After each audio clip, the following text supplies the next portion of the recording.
अस्सलामुअलैकुम 7th class. उम्मीद है कि आप सब खैर और आफियत से होंगे।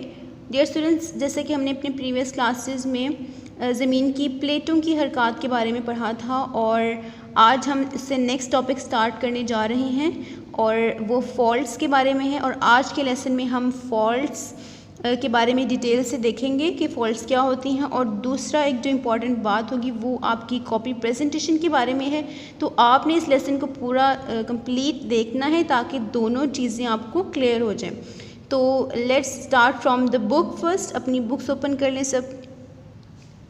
तो आज का जो हमारा टॉपिक है वो है दरारें यानी फॉल्ट्स और उनकी इकसाम। तो सबसे पहले हम देखते हैं कि दरारें किन्हें कहा जाता है।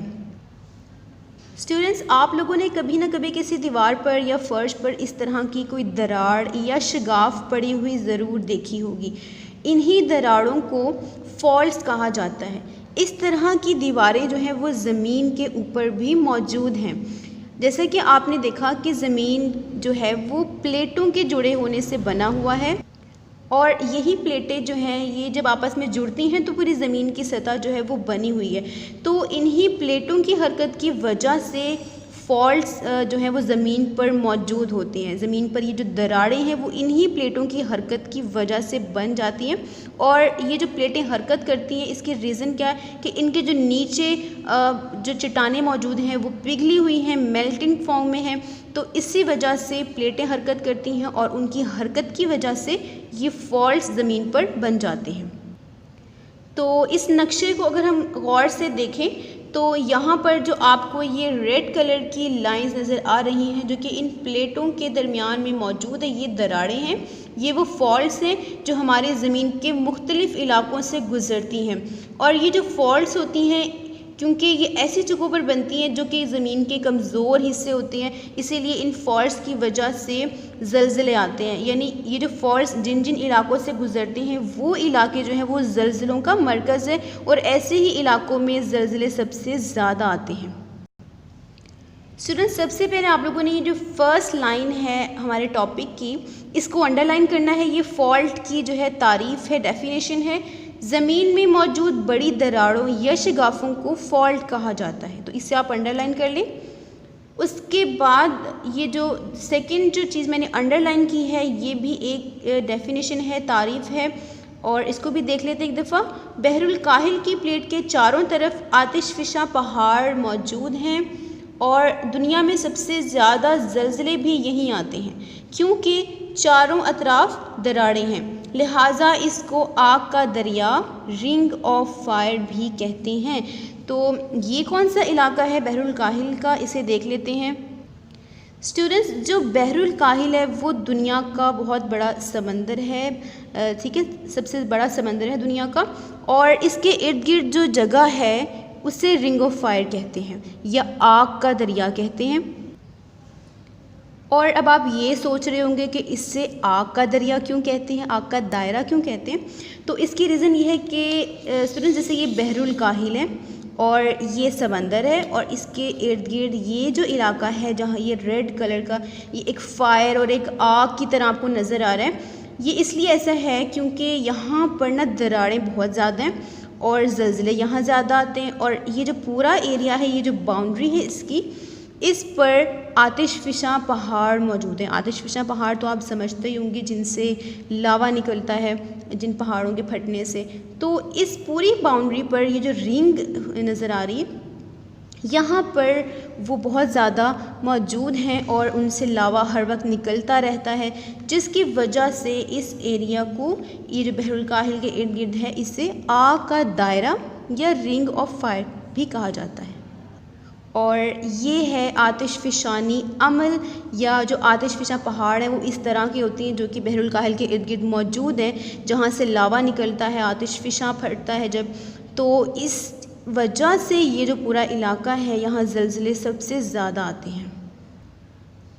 और इसके अलावा यहाँ 2 पॉइंट और इम्पॉर्टेंट हैं। एक है फॉल्ट जोन जिसे मैंने अंडरलाइन कर लिया है, दिस वन, ठीक है। और दूसरा है फॉल्ट लाइन।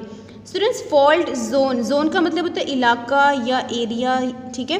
तो फॉल्ट जोन किसे कहते हैं, इसकी डेफिनेशन ये है, फॉल्ट बनने का जो इलाका है उसे फॉल्ट जोन कहते हैं, यानी कि जिस इलाके में फॉल्ट बनता है, दरार पड़ती है, उससे हम फॉल्ट जोन कहते हैं। और जो फॉल्ट लाइन है, जो दरार होती है उस एरिए में जो पड़ी होती है, उससे फॉल्ट लाइन कहा जाता है। अब हम चलते हैं फॉल्ट्स की टाइप्स की तरफ। ये जो फॉल्ट्स बनती हैं ये अलग अलग तरीक़ों से बनती हैं। प्लेटों की अलग अलग तरह की मूवमेंट और हरकत की वजह से जो अलग अलग तरह का फॉल्ट होता है ज़मीन पर, उसके मुताबिक ज़मीन को या इन फॉल्ट्स को 3 किस्मों में तकसीम किया जाता है। पहली किस्म जो है वो है नॉर्मल फॉल्ट, जो सबसे पहली है, दिस वन, ठीक है। अब नॉर्मल फॉल्ट कैसे बनता है? इसमें जो ज़मीन के टुकड़े हैं, कशरुल अर्ज़ के जो टुकड़े हैं, वो एक दूसरे की अपोजिट साइड में, मुखालिफ साइड में हरकत करते हैं और ज़मीन के दरमियान में से फिर लावा बाहर निकलता है और आतिशफ़शानी का अमल भी होता है। और इस तरह से नॉर्मल फॉल्ट होता है कि जो प्लेट है वो दूसरी सिमत में हरकत करती है और उस हरकत की वजह से दोनों प्लेटों के दरमियान में जो जगह होती है वो खाली हो जाती है, वहाँ से लावा निकलता है और आतिशफ़शानी अमल होता है। दूसरी किस्म का जो फॉल्ट होता है उसमें प्लेटों की हरकत आगे पीछे होती है और आपस में वो रगड़ खाते हैं, उनकी हरकत ऊपर नीचे नहीं होती, और इस तरह का जो फॉल्ट होता है उसे हम ट्रांसफॉर्म फॉल्ट कहते हैं। और जैसे कि आप इस पिक्चर में देख सकते हैं ट्रांसफॉर्म फॉल्ट, इसमें आप देख सकते हैं कि ये 2 प्लेटें हैं ज़मीन की, एक जो है वो आगे की तरफ हरकत कर रही है और दूसरी पीछे की तरफ, और ये फिर आगे पीछे जब मूव करते हैं तो आपस में यहाँ पर रगड़ खाते हैं, ये दरार है ये वाली, ठीक है। और इस तरह की जो हरकत होती है उसको हम कहते हैं ट्रांसफॉर्म फॉल्ट, इस तरह की फॉल्ट जो बनती है। और ये आप देख सकते हैं इसकी मूवमेंट कि वो किस तरह आगे पीछे हरकत करते हैं और आपस में रब करते हैं या रगड़ खाते हैं। तो ये जो फॉल्ट है ये है ट्रांसफॉर्म फॉल्ट। तीसरी जो किस्म होती है वो है रिवर्स फॉल्ट। रिवर्स फॉल्ट तब बनता है जब प्लेटें एक दूसरे की तरफ हरकत करती हैं, और इस तरह जब वो हरकत करेंगी तो ज़लज़ले ज़्यादा आते हैं और आतिशफ़शानी अमल भी होता है। और अमूमन जब रिवर्स फॉल्ट बनता है तो प्लेटें चूँकि एक दूसरे की तरफ मूव करती हैं तो करीब आने की वजह से पहाड़ भी वजूद में आते हैं। स्टूडेंट्स, ये रिवर्स फॉल्ट है जिसमें आप देख सकते हैं कि ये जो दोनों प्लेटें हैं इनकी मूवमेंट एक दूसरे की तरफ है, और जब ये ऐसे मूव करेंगे तो कोई ना कोई हिस्सा एक दूसरे के ऊपर चढ़ जाएगा और जो हिस्सा ऊपर आएगा वो पहाड़ की सूरत इख्तियार कर लेता है। और जब ऐसी हरकत होती है, रिवर्स फॉल्ट बनता है, तो ज़लज़ले भी आते हैं और आतिशफ़शानी अमल भी होता है। जैसे कि आप इसमें देख सकते हैं किस तरह मूवमेंट होती है। ये देखें, इस तरह की हरकत में बहुत ज़्यादा शदीद किस्म के ज़लज़ले आते हैं। तो दिस इज़ रिवर्स फॉल्ट।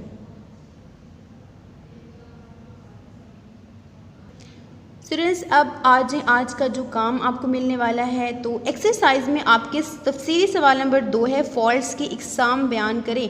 तो आज का जो टॉपिक है फॉल्ट्स और उसकी इकसाम, ये उसका जवाब है, और मैं अभी मार्क करवाती हूँ आपको, उसके बाद में कॉपी प्रेजेंटेशन भी बताऊँगी आपको। तो इसका जवाब शुरू होता है, सबसे पहले आपने हेडिंग लेनी है फॉल्ट्स, मेन हेडिंग है फॉल्ट्स, और उसमें आप फिर ये जो फर्स्ट लाइन है ये लिखेंगे, ज़मीन में मौजूद बड़ी दरारों या शगाफों को फॉल्ट कहा जाता है। उसके बाद आपने ये लाइन लिखनी है जो मैंने अंडरलाइन की है, झेल में फॉल्ट की इकसाम को बयान किया गया है, ठीक है। और देन आप हेडिंग देंगे नंबर 1 नॉर्मल फॉल्ट, ये कंप्लीट लाइंस आ जाएंगी, इसमें जितना भी लिखा हुआ है ये सब आपने करना है। सेकंड फिर आप हेडिंग दोगे ट्रांसफॉर्म फॉल्ट, और इसमें भी आपने कंप्लीट लिखना है। और थर्ड फॉल्ट जो रिवर्स फॉल्ट, ये हेडिंग देकर इसमें भी आपने कंप्लीट लिखना है, यहाँ तक पहाड़ बनते हैं। ये आपका तफसीली सवाल नंबर 2 का आंसर है। इससे आपने नीट नोटबुक पे नहीं करना, इसका होमवर्क सिर्फ आप रफ पे करेंगे और एज अ प्रैक्टिस याद करने के बाद आपने वहाँ पर लिखना है, ठीक है। और आज की डायरी है ये आपकी तफसीली सवाल नंबर 2 याद करना है, ठीक है। आपने नीट नोटबुक पे इसका होमवर्क नहीं करना, आप रफ पे कर सकते हैं प्रैक्टिस के लिए याद करने के बाद, लेकिन इसका होमवर्क आपने नीट नोटबुक पे नहीं करना, ठीक है। तो ये आपकी डायरी है। और आज एक और चीज़ मैंने बतानी है आपको, जो मैंने स्टार्ट में कहा था कि मैं आपको कॉपी प्रेजेंटेशन दिखाऊंगी ताकि आप अपना होमवर्क उसी प्रेजेंटेशन फॉर्मेट को देखते हुए करेंगे। ये आपके लॉन्ग क्वेश्चन यानी तफसीली सवाल को लिखने का तरीका है। इसमें सबसे पहले डेट जैसे फर्स्ट पे आप लिख लेते हैं और चैप्टर का नेम, नंबर जो भी है, बाप नंबर 1 है उसका नेम चैप्टर का, फिर तफसीली सवालात की हेडिंग देनी है और नंबर 1 है तो उसको लिखना है आपने। उसके बाद आपने क्वेश्चन राइट करना है, जवाब और हेडिंग्स इस तरह। फर्स्ट जो मेन हेडिंग होगी आपने सेंटर में लिखनी है और जो दूसरा उसकी एक्सप्लेनेशन होगी, तफसील की वजाहत जो होगी वो आपने पेन से, ब्लू पेन, और बाकी हेडिंग्स आपने इसी तरह ब्लू मार्कर से देनी है। और मार्कर कौन सा यूज़ करना है, जो आप उर्दू का होमवर्क करने के लिए कर रहे होते हैं वही आप इसमें भी यूज़ करेंगे। और यहाँ पर जो कशुल अर्ज़ मेंटल मरकज़ है इसकी तफसीलात भी आपने पूरी लिखनी है। ये मैंने सिर्फ पैटर्न आपको शॉर्ट करके इस तरह से बता दिया है। आपने इस तरह से हेडिंग्स और अंडरलाइन ज़रूर कीजिएगा हेडिंग्स को। और ये आपका मुख्तसर सवाल को लिखने का पैटर्न है, मुख्तसर जवाब दें, इस तरह से आपने स्टार्ट में लिखना है जब भी आप मुख्तसर सवाल शुरू करें। और नंबर देंगे, क्वेश्चन राइट करेंगे, जवाब की हेडिंग, और उसके बाद जो जवाब होगा वो आपने पेन से लिखना है। और एक और चीज़ बता दूं आपको कि लॉन्ग क्वेश्चन सारे नहीं होमवर्क करेंगे आप नीट पर, जैसे मैंने उस दिन भी बताया था, मैं रिपीट कर रही हूँ कि लॉन्ग क्वेश्चन सेलेक्टिव करेंगे। जो मैं आपको होमवर्क दूंगी वो ही करना है, लेकिन हाँ याद आपने सारे करने हैं। और शॉर्ट क्वेश्चन जो होंगे यानी मुख्तसर सवाल जो होंगे वो आपने सारे नीट नोटबुक पर करने हैं, साथ साथ वो मैं आपको बताऊंगी तो आप करते जाइएगा, ठीक है। आई होप कि आपको आज के लेसन की और कॉपी प्रेजेंटेशन की समझ आ गई है। इंशाल्लाह we will start the next topic in the next class. अस्सलामु अलैकुम वरहमतुल्लाहि वबरकातुहू।